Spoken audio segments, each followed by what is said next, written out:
What's up, everyone? This is your host with the most, coming at you from coast to coast on another Friday, beautiful Friday evening, TGIF. Congratulations, everyone, for making it through another week, and I hope everyone has a great weekend.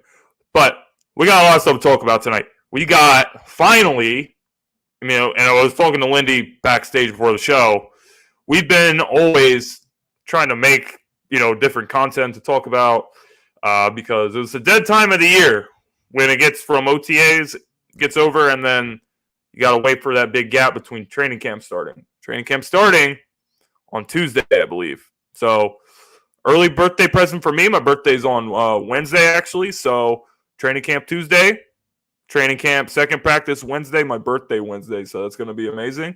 We got a lot of stuff to discuss, though. So, without further ado, let me get my co-host with the most, Lindy, in the house, dropping a dime. What's up, Lindy? Another day about to be put in the books. A little chaotic on my end. Had some windows replaced in the house, and now the cleaning starts take care of the house, man. Yeah, it was long overdue. They were the original windows from the home, and they were single pane, got little borders in it and everything. They were just not in good shape anymore. So yeah, definitely got them all out of there. Well, that's good stuff, man. So good windows and everything. And the Eagles have a window of opportunity this season that we're going to be discussing later. So that's going to be exciting. So we got Randall in the building. What's up, Randall? What's up, Reaper? And what is up to my main man, Grizz? What's up, Grizz? So without further ado, how we start off the show every week, Eagle of the Week, Jason Avant. Jason Avant. And I was saying, and we were talking about this backstage before the show, Jason Avant's impact is bigger than what his stats that he was putting up. Because Jason Avant was like our third or fourth wide receiver most of the time. And then we also had Brent Selleck, Deshaun Jackson, Jeremy Maclin, Shady, and those times like he really wasn't the main guy whatsoever. But anytime there was a third down, anytime there was a play that we needed to go get a first down. Anytime there was a play we needed to go get a first down, for some reason, like, he was always making a catch. Like, he had sure hands. He was always in the right spot at the right moment. He was just, overall, just a really solid football player. He wasn't flashy. He wasn't great. He wasn't great at a lot of things, but he was just reliable. Just completely reliable, and it was awesome. It was awesome to have him on the team, having that veteran presence. My favorite thing that I've ever seen with Jason Avant was definitely against the Tampa Bay Buccaneers in 2012. That's actually one of my favorite games of recent memory. Everyone talks about Nick Foles. Everyone talks about the Super Bowl, the NFC Championship, the 7-touchdown game in 2013.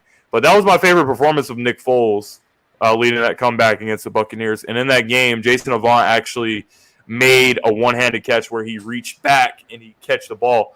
Like, everyone was hyping up when OBJ did it, and OBJ scored a touchdown on his. But don't disrespect Jason Avant, because Jason Avant was making the one-handed catches before OBJ was making them. So Jason Avant, just an overall reliable guy, and he was just really solid for us. So definitely enjoyed him when he was with the Eagles for sure.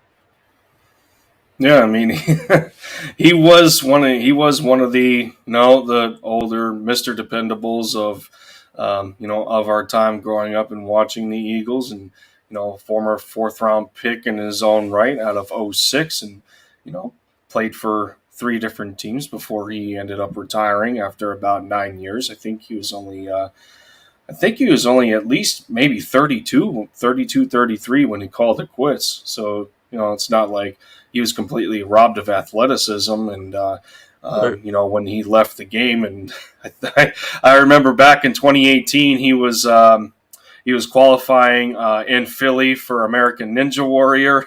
he was a part of that. Everyone was saying that, he could, he looked like he could still play in the NFL.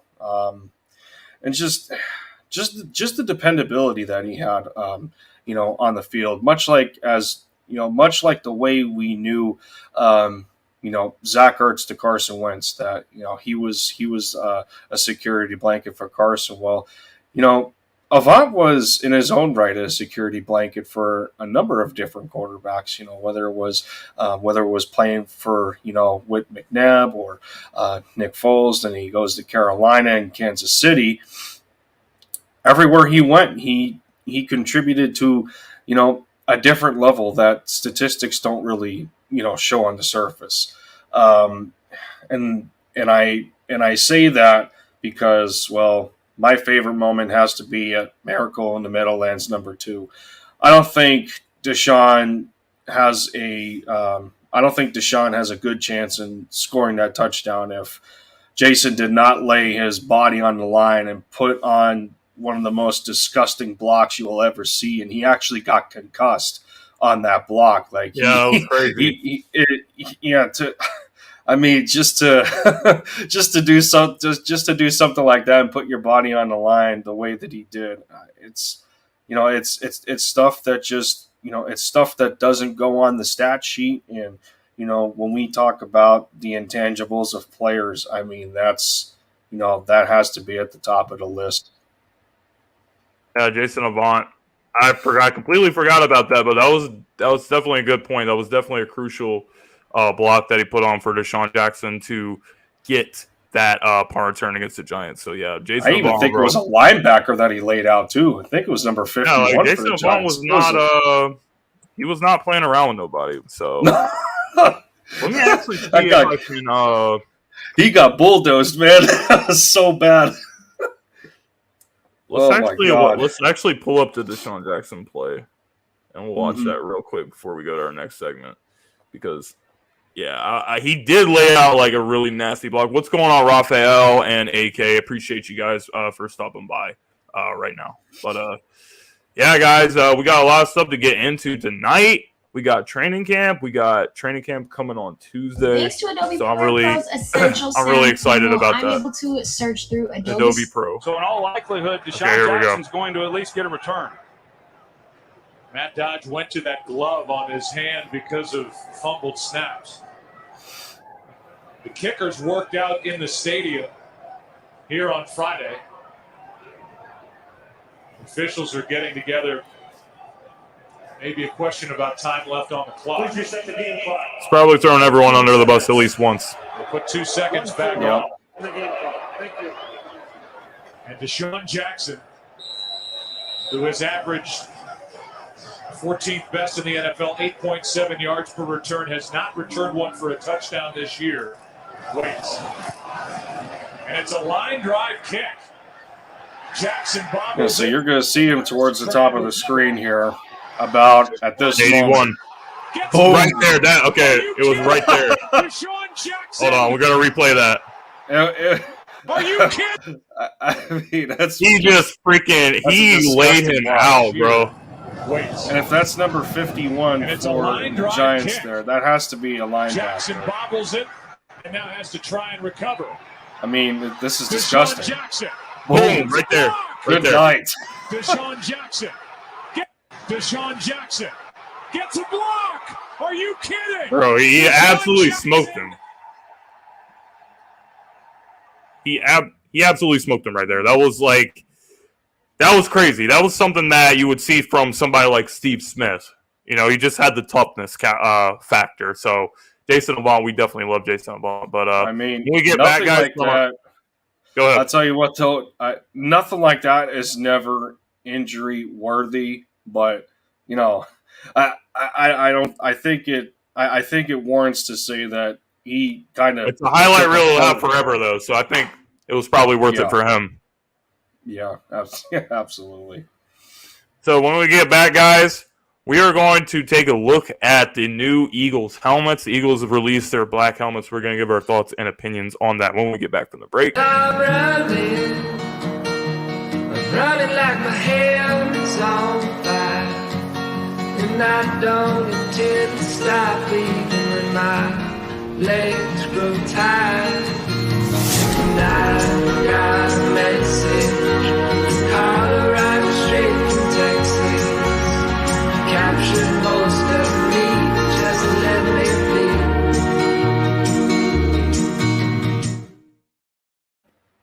So with the NFL officially allowing the teams to have multiple helmets, more than one color of helmet, the Eagles are going to be using their black helmets this season before next season they move on to having Kelly Green. Are they going to keep Midnight Green and Kelly Green? Seems possible. Are they going to keep? Are they going to go to Kelly Green being the main uniform? Maybe keeping the black ones? I don't know. Are they just doing this for a year? I don't know.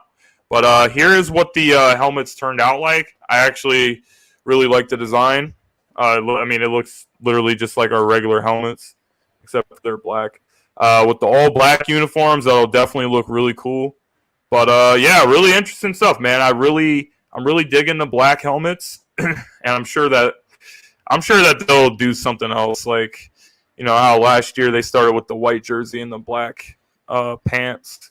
The black pants and the white jersey and the black helmet would actually also look really, really good. So I'm digging it. I'm loving it. I always thought it was the stupidest rule that you had the NFL saying, "Oh, we can't have multiple helmets because it's dangerous." Like, what are you talking about? It's dangerous.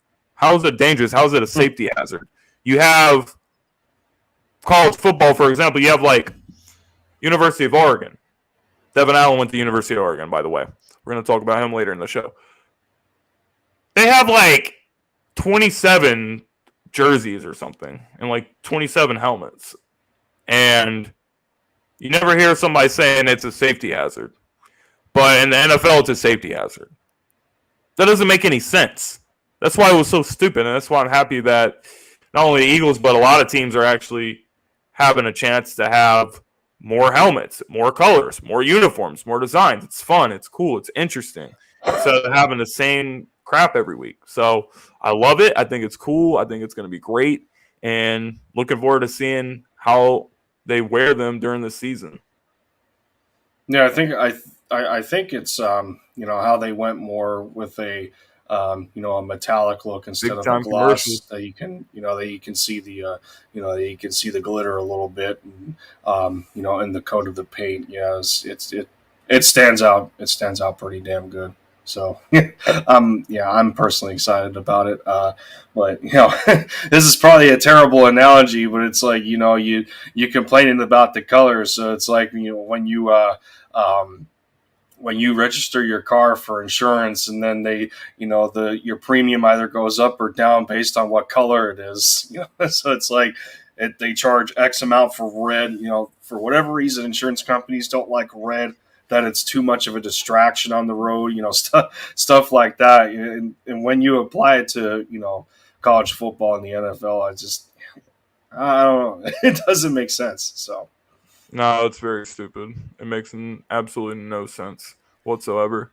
But yeah, guys, black helmets, black jerseys, black pants, gonna be exciting to go with. Obviously the midnight greens and everything that we have right now. But exciting stuff, guys. I hope you guys are all looking forward to seeing the black helmets. But anyway, we got to talk about training camp now. Training camp starts July 26th. So that is on next Tuesday. So I actually had a chance to talk with Dave Spadaro, who's the biggest Eagles insider that you can get. By the way, very nice guy.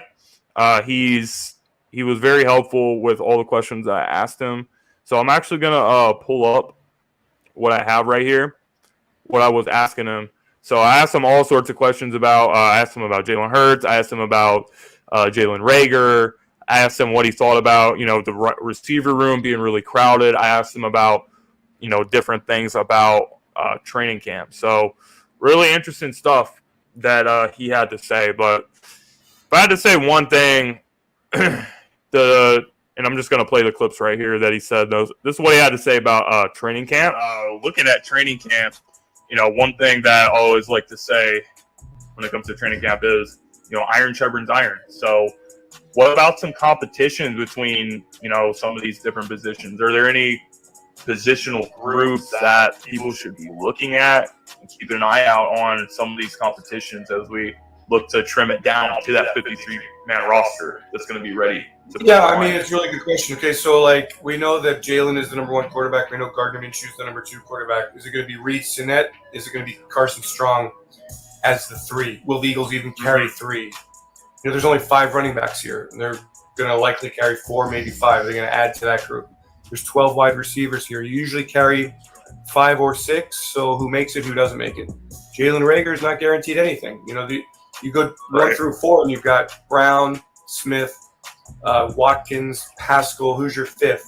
If you have a 5th, who's your 6th? Is it going to be Greg Ward? Is it going to be Britton Covey? All these really good – there's a really good group of wide receivers here.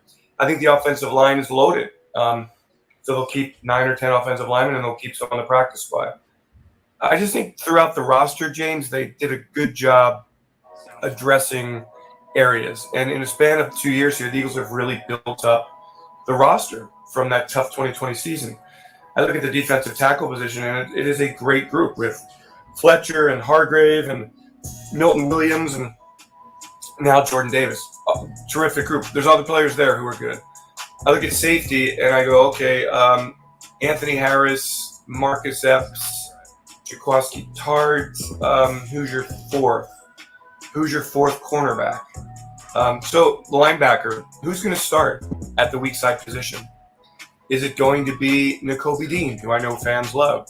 I think Kaiser White's going to have something to say about that. The guy led the Chargers in tackles last year. And I think Davion Taylor really was making strides last year until he got hurt again. So that's 3 talented players for 1 position. So, I go up and down the roster. I look at all the positions, and I just think it's a talented group, and I just think there's going to be a lot of competition. Starting-wise, who's your starting right guard? Is it Sayamalo? Is it going to be Jack Driscoll? Are they going to slide Andre Dillard from tackle to guard? They'll probably take a look at all of these things. Who's going to be your starting weak side linebacker? Is it going to be, as I said, Dean, White, or Taylor? Who starts at safety now that Tart is here? So fun stuff to watch. And what's interesting is that there's only 3 preseason games, but there's, we're going out to Cleveland for a couple of days of practice against the Browns, going to Miami a couple of days of practice against the Dolphins ahead of those preseason games. So it'll really, really mean a lot. Even I'm sure they're not going to tackle. It's not like the old days of training. But those practices and the preseason games where I think the starters will probably rest a lot, those games are going to mean a ton to determine this 53-man roster and the practice squad. 17-game schedule. You better have a really strong practice squad and a strong emergency list because it's a long, long season. Yeah, so absolutely. So that was really some interesting stuff that Dave had to say about all the training camp, all the competitions that we're going to have. So there's a lot of positions down the team that's going to be interesting. So 12 wide receivers on the roster, that's going to get trimmed down to like 5 or 6. And the biggest thing that stands out to me, what he said was, and I asked him about this later on in our little interview session about Jalen Reagor. He says he doesn't really feel that anything's guaranteed for him, even if he is a first-round pick. The team has their stance on Jalen Reagor. They've made it very clear publicly that they support him and they think he's very talented, but it's not guaranteed for him. So we're going to see how that plays out. We're going to see how the linebackers play out. Kaiser White, Nakobe Dean. Is Nakobe Dean going to be his starter in his first season? He might not be. He might still make impact. He might still play, get a good amount of playing time, but as a starter, we'll see about that. I think Kaiser is going to show a lot of good stuff, but very interesting to see how these competitions are going to play out, Lindy. But do you have any thoughts on the competitions for upcoming training camp next week? I think for the most part, with Dave Spadaro, offering his viewpoint on the whole thing, he's pretty close with a lot of it. The only one that I might have to push back on is the Will linebacker position. I don't believe the Eagles are going to put Nakobe Dean over there. To my knowledge, I think he predominantly played at the Mike at Georgia. He was very good there, having a good eye for surveying the field and taking the right defensive approach to the situation. He's a very good blitzer at that position. And in terms of and it kind of goes the same between the Will and the Sam linebacker spot. You need to have a sort of an explosiveness to your game. That's not necessarily what Nakobe possesses, but he's more about smarts of the position. He's very intelligent in how he approaches the game from a situational standpoint. So I believe that it would be of a better interest if they try him at the mic, cycle Nakobe between himself and TJ Edwards. I don't see a guy in Sean Bradley making that kind of jump because I think he's too valuable for special teams and what he provides in terms of that. But I don't know. Overall, I feel Dave was pretty spot on with a lot of what he talked about. What roster count rise was pretty close. I was in agreement with at least 4 running backs. Maybe, the maximum, maybe 3. 4 is not a stretch. Receiver is probably going to be 6. But, of course, being that nothing's guaranteed for Jalen Reagor right now, I just would not put it past Howie Roseman to keep, one of his selections on the roster just for, justification purposes and him not wanting to give up on failure. That's bad business. I mean, we've talked about this how many times now. We know this GM by now, and I think that's a part of why JJ Arcega-Whiteside's still here. It has been said at one time before that was more of a Jeffrey Lurie suggestion, and quote unquote, we'll air quote suggestion, because of course you have to imagine how he is feeling some sort of pressure that, if this is what the owner's looking at and this is what he wants, I don't want to go against his wishes, so I might as well select him, stuff like that. So I mean, I don't know. It's going to be very interesting to the outlook on some of these skill positions in that regard. But no, Dave Spadaro offered a lot of insight, and I'm sure you were very appreciative of the opportunity, man. I love Dave. Dave is Dave is a great guy. It's actually a funny story. I didn't reach out to Dave. I reached out to him like a month or so ago because I was actually have him be on our show, but the time constraints didn't work out. So he actually reached out to me a couple days ago, and he was like, "Hey man, if you still wanted to do anything, then I would love to have a conversation with you." And I was like, "Oh, that's really nice of you." So we just set it up, and it was recorded. It wasn't live, so I just uploaded it to the channel. But if you guys want to watch the full interview, it is on my channel. We talked about all kinds of stuff. But yeah, we gotta talk about Derek Barnett. I'll take Derek Barnett on a multi-year contract than Jalen Reagor being here for one more year. Man, I don't know, man. I would rather is drinking bleach an option out of those two? If so, then pour me a glass because I don't know. But Derek Barnett, what's the lesser evil? I'm not tripping about. I was upset about Derek Barnett getting re-signed, but I really don't care anymore. Because I just don't see him getting that much time on the field unless there's injuries. That's the only scenario I can see him getting a lot of snaps. But Reddick is in the building now. Josh Sweat is going to be having a really good season this season. So I think those two are going to be playing the majority of the snaps of edge rusher wise. So I don't know about Derek Barnett doing anything, but hopefully he doesn't. The less he's on the field, the less opportunity he has to get a 15-yard penalty to help us get screwed over in a game. So hopefully it doesn't happen. I lost my train of thought there for a second. Dave, you're working with me, Dave. No, I'm not. Take out your knife. You're working with me. I see why you're losing your train of thought Joey's crazy. sometimes. Because Joey's trolling me. He's doing this on purpose to throw me off. But yeah, I mean, it's fun. It's gonna be fun, bro. But like I said, you guys can watch the full interview if you guys want to watch the full interview. So I want to talk about Jalen Hurts though, because there were some comments made about Jalen Hurts. I think it was today or yesterday. I feel like we're always talking about comments on Jalen Hurts on this show, but it was John McMullen, who's another guy that covers the Eagles.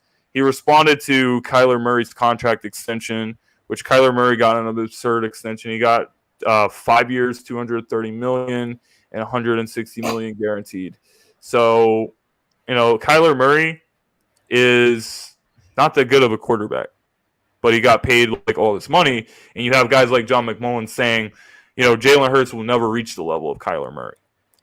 I think that's kind of ridiculous to say, because what has Kyler Murray really done in the league? He had everyone talks about Jalen Hurts' performance of the Tampa Bay Buccaneers, but Kyler Murray was just as bad, if not worse, than Jalen Hurts against the Rams, who went on to win the Super Bowl. That was their divisional team that they know very well, and he had a brutal performance against them. And if you look at Kyler Murray's track record since he's been in the league, he has a tendency to start off the season very, very hot, and in the whole second half of the season, he does not play well. So you're going to say that, it's not like we're talking about someone like Patrick Mahomes or Josh Allen or Joe Burrow or somebody like that. If you said that, I don't think that even if Jalen Hurts reaches ceiling, I don't think he can be as good as those. I wouldn't really have an issue with you saying that, because I think that those three guys are going to be, possibly elite quarterbacks in the future for a decade plus for the rest of their careers. Jalen, I think, could be very good. But, you're going to say Kyler Murray, he can't reach Kyler Murray's level. I mean, what level is Kyler Murray at right now? Is Kyler Murray elite quarterback? I don't think he's an elite quarterback. That's a ridiculous thing to say. And I think that if Jalen works hard and he gets better this season, I wouldn't actually be surprised if Jalen had a better season statistically wise than Kyler Murray. Because Kyler Murray, he always had, and the problem with Kyler, he always has so many excuses. This season, his excuse is going to be, oh, well, DeAndre Hopkins is suspended, so that's why he's not playing well. But he doesn't have that it factor. He doesn't have the intangibles like what Jalen Hurts has. I will take Jalen Hurts on my team to lead my team over Kyler Murray. Because Kyler Murray, I just don't think he has what it takes to lead a team. So I think it's kind of disrespectful to say that he can't reach his level. You could say that Kyler's more talented, sure, but how talented is he? He's a guy that has quick feet. He's got a pretty good arm. But Kyler is not that guy. He's not that guy. He's just a guy. So I don't really see what's the big deal of saying, Jalen Hurts can be as good as Kyler Murray. Because Kyler Murray's not that good of a quarterback. It's not like we're saying that he's going to be Josh Allen or somebody like I was saying. I mean, what good is it to be more talented? I completely agree, Joey. What good is it to be more talented than somebody if you haven't displayed your full potential of talent? I mean, the Cards gave him, what was it, $46 million a year for a quarterback that is one game above 500. I just don't think Kyler Murray's that good. I'm pretty sure he's. Oh, I thought he was above 500. He's actually below 500. That makes it better. What a tie! He's got 11,000 yards, 70 touchdowns, 34 interceptions, and he's 22-23-1 as a starter, and 0-1 in the playoffs. Thank you, Randall, for that. Isn't this the same quarterback who pulled Carson Wentz by doing some sort of flip toss trying to prevent a safety and ends up being a pick six anyway? I forget what game that was, but Kyler, he's just not. I mean, I'm not saying he's trash, but he's not that good. He's not that good. You're acting like Kyler Murray is an elite quarterback. You're acting like we're saying that he's going to be on Aaron Rodgers' level. We're not saying Jalen Hurts can be Aaron Rodgers. We're saying that, he can be a pretty good quarterback if he reaches ceiling. Just like Kyler Murray is a pretty good quarterback. But that's pretty much what he is. He's not going to be ever elite I don't think he's a guy that can lead your team to a Super Bowl. If he's in the right situation, has a lot of great players around him, it's possible you could win a Super Bowl with him. But he's not going to be the reason why you win. You see what I'm saying? It has to be tough when you still have people saying that he should have picked baseball over football. I don't know. I mean, he was a top prospect for the Oakland A's when, he was selected and he decided to go into football instead. But, I don't know. I don't know, man. Of course, he can't control how tall or short he is, much like Hurts can't. But, he still has issues that have plagued him since college. He has a hard time of throwing over the middle because he just can't see over bigger defensive linemen. I believe he has a hard time in throwing to either his left or his right side. There's times where he's not careful with the football. I think there was occasions where he has taken too many sacks, and now you're going into a year where like you said, he's not going to have DeAndre Hopkins for about almost a third of the season for one, and then take of it what you will, but Christian Kirk's not there anymore, and he got overpaid by Jacksonville, and so he's not going to have. Traded for Marquise Brown, his teammate from Oklahoma. So I don't know how much stock I'm going to put into. I mean, if he doesn't, his weapons are not trash. So even if he doesn't have DeAndre Hopkins, sure. I really don't want to hear anything. You have Rondell Moore. You have right. Yeah. Brown, like I said, you still have Ertz. You have good players. So if he starts off the season and everyone says, "Oh, look at Kyler, he's an MVP candidate," and then he completely disappears and does a vanishing act in the second half, then I don't really know what I'm saying here. That's why I have an issue with it. I have an issue because of who it is that they're making the comparison with. They're saying that Jalen Hurts could not reach his level, but how far above Jalen Hurts is he, even right now? Probably not that much. I think that Jalen, if he closed the gap this season, you could argue that he could have a better season than Kyler this year. I actually really wouldn't be surprised if that happened whatsoever. But we'll have to wait and see how everything plays out. But I think it's every week there's something else about Jalen Hurts. Jalen Hurts can't do this. Everything is focusing on what Jalen Hurts can't do. I haven't heard anyone this whole season, the whole offseason, say anything positive about some of the things that Jalen Hurts can do. Everybody is putting a microscope on what he can't do. And I don't think it bothers him, actually. I think he's very much unbothered by it. So all these things that people continue to say, you had Derek Gunn that was saying, oh, he had a shitty practice. He wasn't looking good. Like, what are you talking about, man? Like, they weren't even pass rushing him. And you're saying that he was taking sacks and fumbling and throwing interception. Like, what are you even doing right here? And then, he can't reach Kyler Murray's level. Every week, it's going to be something else until the season starts and we can see him actually play and show everybody what he can do. So it's kind of crazy that every week we're having this conversation, but it is what it is. And I think Jalen Hurts is the type of guy that doesn't get bothered by it. That doesn't let the criticism get to his head like someone else that used to wear the green jersey for us, that I'm not going to say his name, but you know what I'm talking about. So it doesn't affect him. He's going to work his butt off, and we're going to see the best product that he can put this season. I'm excited to see it. How much would you put on Cliff Kingsbury for Kyler's struggles? Because he's kept this track record since college. They start off strong. They have multiple. They said he would be great with that college system and stuff. Like that college system. That's what I'm saying. Yeah, doesn't really that kind of system doesn't really work as well with the NFL. We saw it fail with Chip Kelly. Chip Kelly was running the run and gun, the spread offense, and he tried to revolutionize the NFL, and it didn't work. So you have to have a balanced offense. You can't just be trying to do an air raid offense in the NFL. It's not going to work. But they said that he was the greatest coach for Kyler. So, I don't really like Kyler has so many excuses. It's the coach. It's last season DeAndre Hopkins was injured. This season DeAndre Hopkins is suspended. I just don't know where it's going to end with this guy. He started off the season as the MVP candidate, and he completely disappeared. And you're going to say Jalen Hurts cannot reach his level. I just think that's stupid. At least we know Hurts isn't going to be a big crybaby about his money. No, I don't think Jalen. At least we know Hurts that. getting and there's a lot of people in the comment section talking about Jalen Hurts' contract extension. I don't think Jalen Hurts is the type of guy that's going to.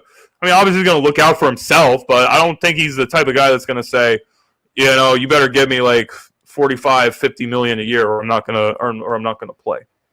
What has he shown us that shows that he will be that type of guy that's going to like sit out of camp and no, that's not what he's going to do. If he's going to be a professional, he's going to do his thing, and I think that he'll be reasonable. He'll obviously want to get paid, but I think if it comes to it, he'll be reasonable. I don't think he's going to make an outlandish demand that's going to hurt the team. I think he's I think he's a team guy. I think he's a team player. So I don't see him making these kind of demands. If I personally have to throw a number out there in terms of annual value as to what I think at this point in time is fair for Jalen Hurts, I would have to say about 38 a year would be a good starting point, and then you can negotiate from there. But I wouldn't go any higher than 40. My safe number would be about 38 million, but I'd probably be a little more comfortable with 36. If they offered Jalen 35, I think he would take it. Well, like I said, Carson, of course, this was a different time. I mean, this was how many years ago? But, Carson, after that miraculous year that he had, and this is the number 2 pick in his draft class, he got 34 million a year. So, because the market is the way it is right now, and Kyler completely blew it up, the way that he did after crying about it. That's why I would put it a little bit more, I guess, to satisfy the marketing position of where, of what kind of money quarterbacks are getting right now. But like I said, I would not go more than 40 with him. At the very most, I would give him 38, but a better number would be about 36. Okay.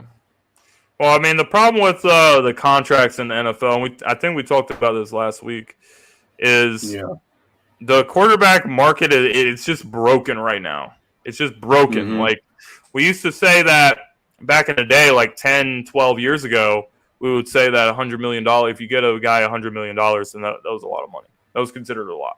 Now that's not considered anything, giving somebody $100 million.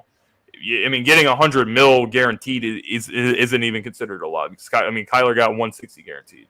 Deshaun Watson got like $230 guaranteed. So it's absolutely insane. I think that Deshaun Watson was the biggest domino that has led to this, where you're going to see quarterbacks getting more and more money. I mean, the Kyler Murray is the next domino that's going to fall. The next domino that's going to fall after this is going to be Lamar Jackson.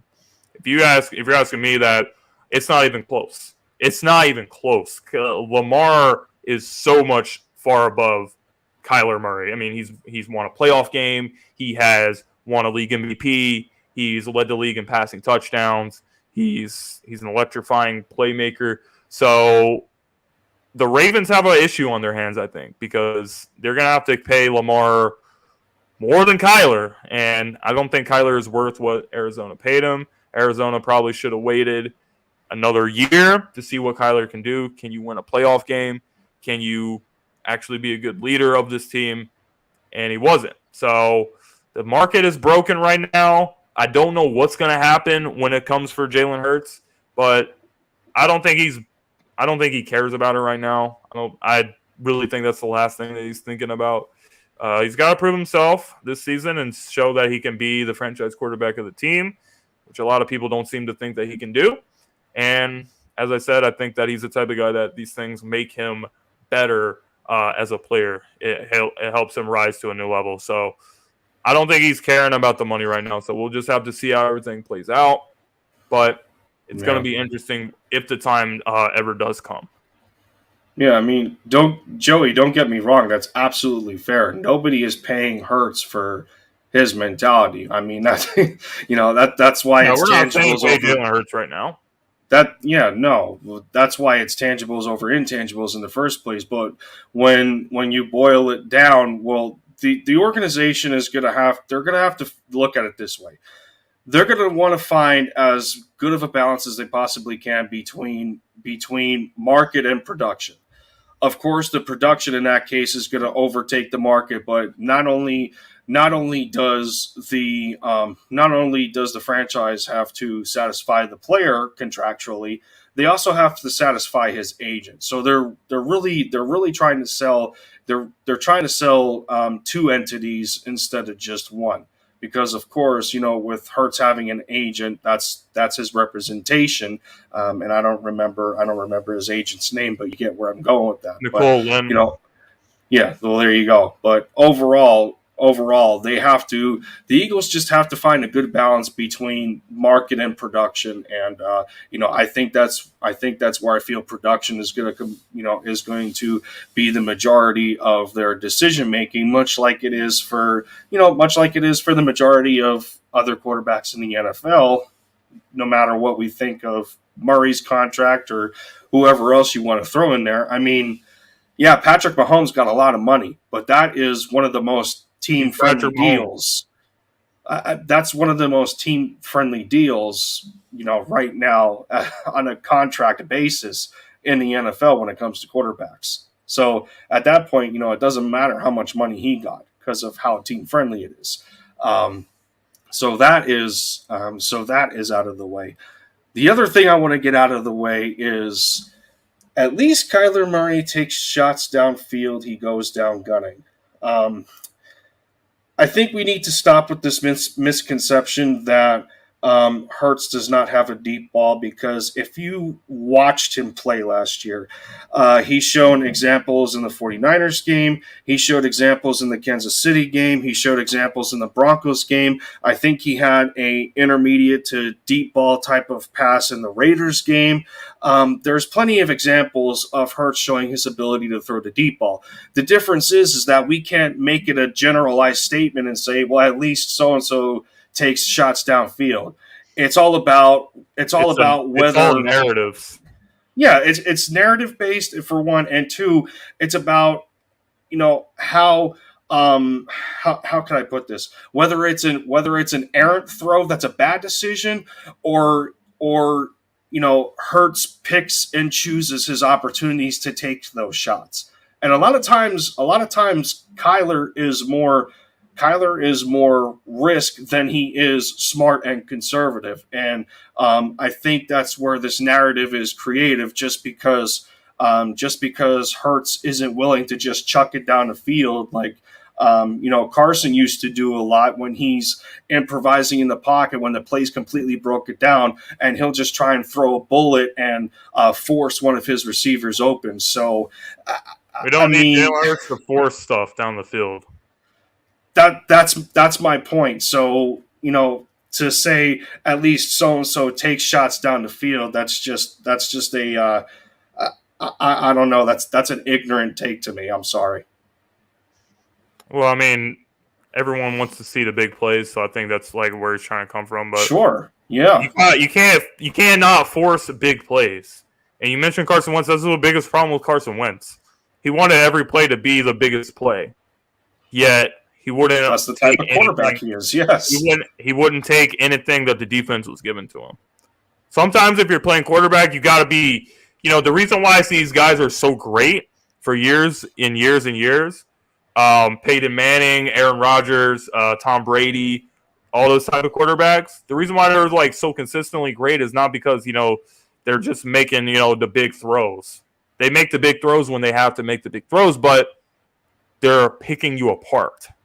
If you leave some zone coverage and you leave guys wide open and giving them a free release, they're going to take that all day. They're going to take those 5-7 yard passes all day, and they're going to go bam, bam, bam. They're going to go down the field on you on a surgical scoring drive. So that's how you become efficient and successful as the quarterback position. It's not just by, making these big type of throws. That's why I think Patrick Mahomes needs to do to take himself to the next level. Patrick Mahomes is one of the most exciting players to watch, but if he can reach that level of like a Tom Brady or like an Aaron Rodgers when they're, not always, trying to throw the deep bomb down the field, just like picking you apart, then Patrick Mahomes is going to go to the next level. So that is a very important part of the quarterback's game that people don't really talk about as much, because as a fans, everyone wants to see the big, exciting plays. They want to see the 75, 85-yard touchdowns and stuff. But you got to play the position the way it's supposed to be played. You got to be smart. Johnny, I guarantee you not a single quarterback in next year's draft is going to come in better than Jalen Hurts as a rookie. I guarantee you that.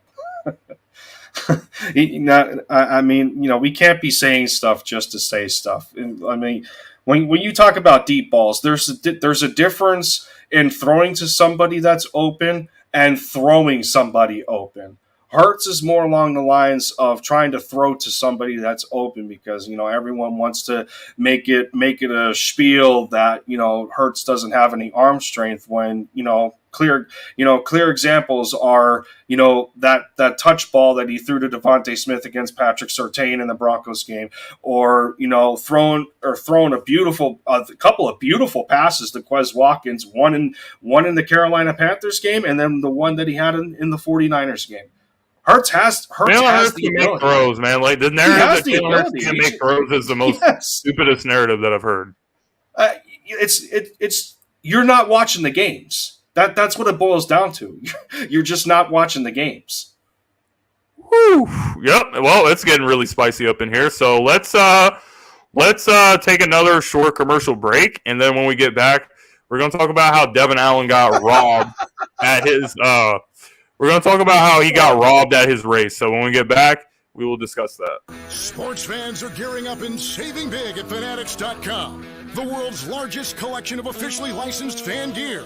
From all the leagues, teams, and players you love, unique one-of-a-kind designs exclusively by Fanatics, and autographed collectibles from today's biggest stars shipped directly to your home. Join Fanatics Rewards for free to earn fan cash on every purchase. Shop now and for a limited time, get 20% off all orders. Fanatics.com, officially licensed everything. Make sure you guys check out the links in the description. If you guys use the link down there below on your next purchase, it would really help us out as well. So, Devin Allen. Man, sorry, Jim. But go ahead. I was about to say, if I didn't see a single one of my teams in that commercial, I've been like, come on, man. At least the Eagles were in there. I'm waiting for my Braves. I'm waiting for my Mavs. Come on, don't do me like that. The only thing I noticed was the MB jersey, but definitely check out the stuff in the description down below. But I was saying, right.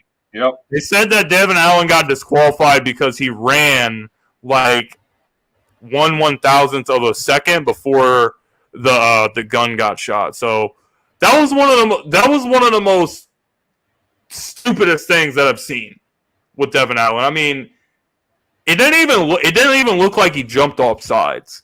But I guess the replay stuff is like super, super, super sensitive that they flagged him for it. So that was the most insane thing that I've ever seen. He got disqualified. So I hate it for him. He probably would have easily won the race if that never happened. 1/1000th of a second. And what did everybody do after that? Oh, it's because he's a Philadelphia Eagle. Of course. That's no. But seriously, I mean, what? I don't know. It always goes that way. I just find it funny, but no, I mean, it is what it is, man. But I still. It's just quite fascinating how fast he still is. But the biggest thing.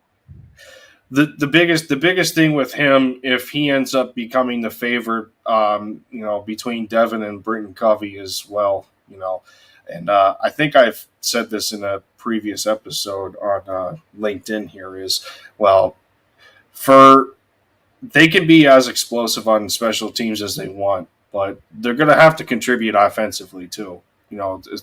Depending how many receivers the Eagles decide to keep on the 53, if it ends up being one of them, well, they're going to have to contribute in some capacity on offense, to be able to, see them on special teams. Like the team, the coaches have to know that. At least a little bit. Know that, yeah, what routes can you run? Can you do them consistently? Are you efficient? Are you in good timing with the quarterback? Just all those nuances that go into playing the position. They're gonna have, you're gonna want to see that as much as their explosive speed. So that's what it's gonna ultimately come down to.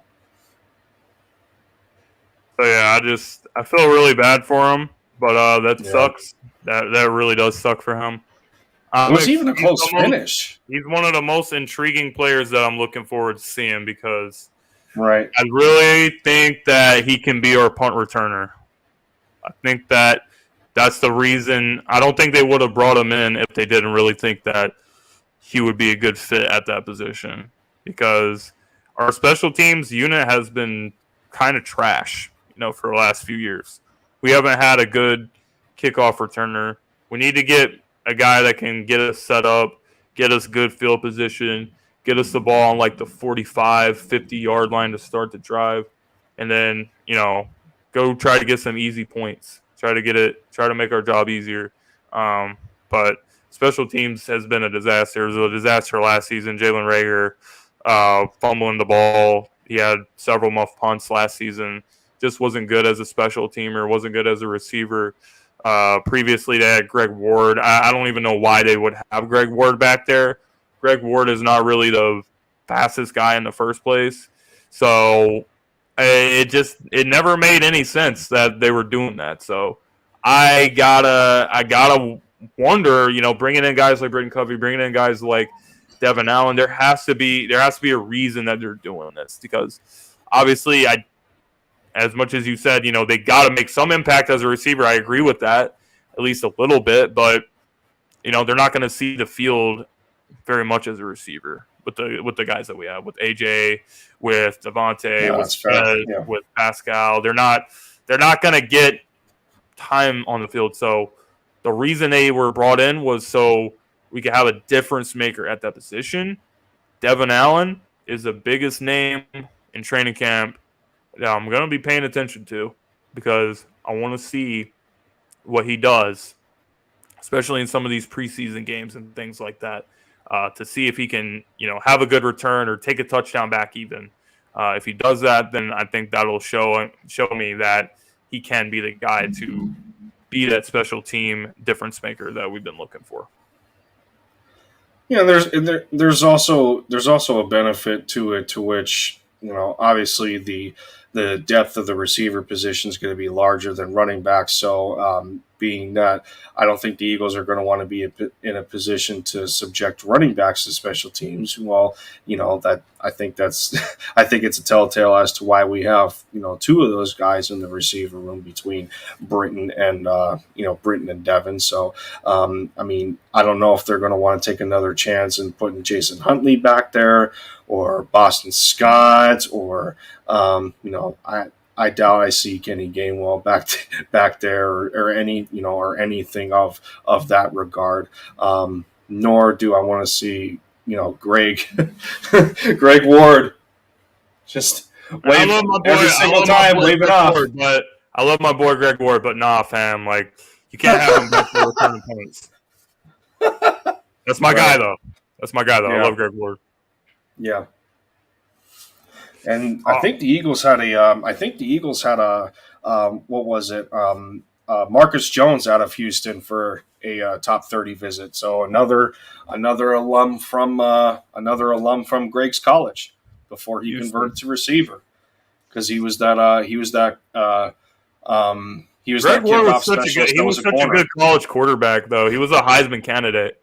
I think he finished third. I think it was I think it was Joe Burrow and Jalen Hurts and Greg Ward that season in 2019. But I like Greg Ward. I think he's kind of on the bubble. I don't know if he will make the final roster. It will be very interesting, but it's gonna be something to watch out for. But I love my man Greg Ward. But anyway, guys, we're kind of coming up to the end of the show here. We appreciate everybody that was able to stop by and enjoy the show. Enjoyed having all you guys that were chiming in with the comment section. Jeremiah, Grizz, you guys are regulars all the time. Randall, you're regular all the time. Reaper, Joey Shakes, you guys are amazing. You guys are the best. And we will be looking forward to making more episodes and talking about what's to come with training camp starting next week. But Lindy, would you like to let anyone know any of the stuff you're working on before we sign off for the night? Nothing necessarily at the moment. The weekend is going to be a little bit hectic after the windows being put in the home. Got some cleaning to do, a couple of other things in between. But Touchdown Talk has been revived in a pretty strong way with having Philly 500 on there. Joey paid a visit. We revisited episode 13 that we did. So. I'm only a couple of episodes away from introducing content creators, hopefully from not just the NFC East, but other teams, to get some intel in there. We're approaching episode 20, so I'm getting pretty excited about that. Absolutely, guys. So, like I said, appreciate everyone that was able to step in and watch the show tonight. We are live every Friday at the same time, 8 o'clock Eastern, covering the Eagles, covering all the news and things of that nature. But with that being said, guys, we appreciate you guys, love you guys, and we will see you on the next episode.